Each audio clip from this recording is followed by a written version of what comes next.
Book Club! Hey everyone, Dan here from One Man Book Club. Happy 2022! I took a little break over the holiday. Wasn't doing a lot of posting on social media and on the BookTube channel. But I'm back now. I wasn't lazy by any means. I did a ton of reading over the holiday, and so I have some cool books to tell you about. I bet this first one is something that you are going to have heard of before. This isn't going to be an unknown book to you, but maybe you haven't read it yet like me. This is Wheel of Time, Book 1, Eye of the World. Now, okay, over the holidays, I read Wheel of Time, Book 1, Eye of the World, and I also read The Great Hunt, Book 2. Now,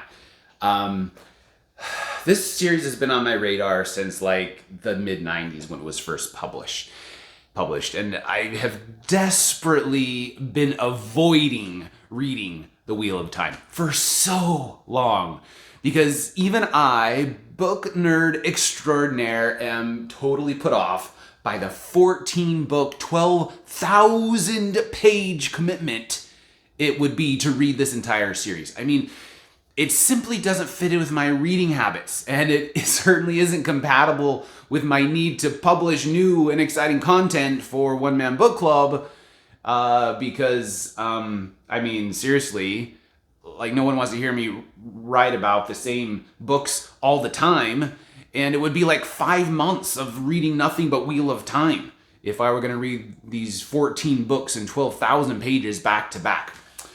So I've been putting it off. But on the other hand, Wheel of Time is like this fantasy tentpole, and there's legions of fans who swear by it.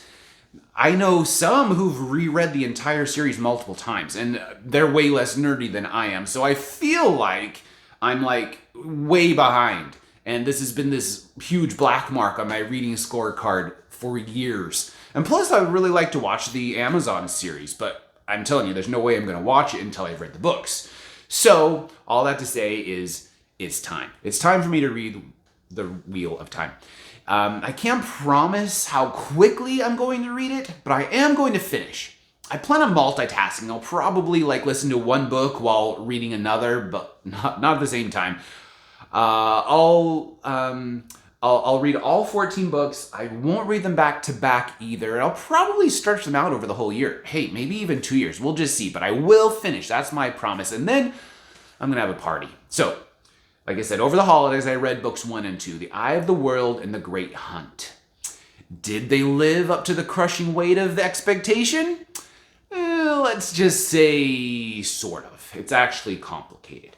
So let me tell you about it. The story was great. I loved it. So a tiny rural village is attacked by these dark creatures of legend. They're creatures called Trollocs, known only from stories used to scare children. They're saved by this mysterious woman and her sword-wielding traveling companion. The attacks were all targeted at 3 young men specifically, all the same age, who all fit the description in a prophecy that identifies the one who will save the world during the great last battle against the forces of evil, or something along those lines. To preserve the village and the prophecy, the 3 country boys and a few bumpkin friends tag along with the woman and her sword guy across the country, across the land, and they go from city to city and inn to inn, always trying to stay one step ahead of these dark forces that are trying to capture these 3 boys. For some reason that no one really understands why, and they don't know which of the 3 boys is the one that they're after. Now, it turns out this woman is a fabled magic user, and he is her oath-bound protector.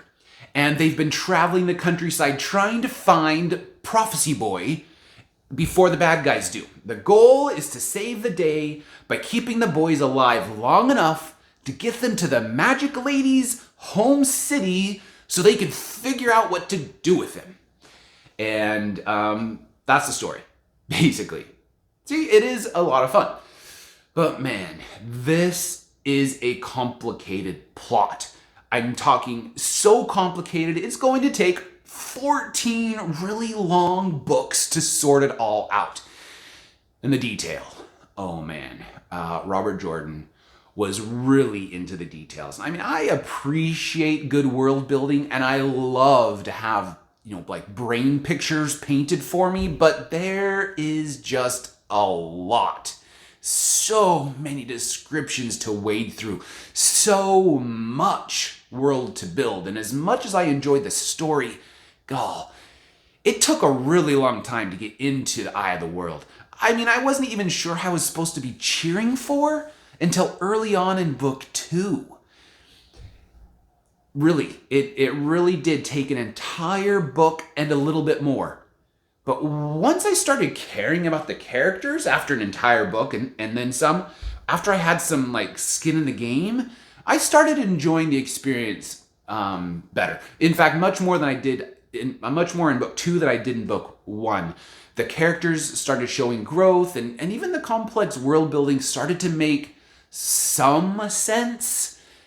Book 2 had a really strong climax, and the ending was satisfying. So, did I enjoy it? Yeah, I did. I'm not feeling this really powerful pull to move on to the next book that quickly. The extreme descriptive detail sort of makes reading these first 2 books feel like I'm hiking through sand, like I have to work harder than normal just to read through each page. And probably, to be honest, if it weren't for the trio of Brandon Sanderson books at the end of the series, books 12, 13, and 14 were written by Brandon Sanderson after Robert Jordan died.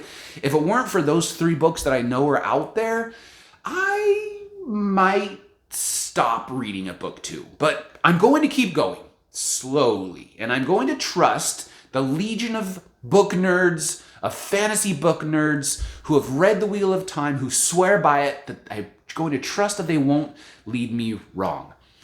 And one thing I did appreciate was the teen-friendly content. There's no language, no sex, and only mild fantasy violence. So these books are best for fantasy lovers, best for fantasy lovers 14 and up. Happy reading. I'm excited actually to see how all of this shakes out over the next several months, and you can follow me on my journey as I go. Good luck. If you've read Wheel of Time and you're a fan, make sure you let me know so you can encourage me along the way. Anyway, happy reading, everyone.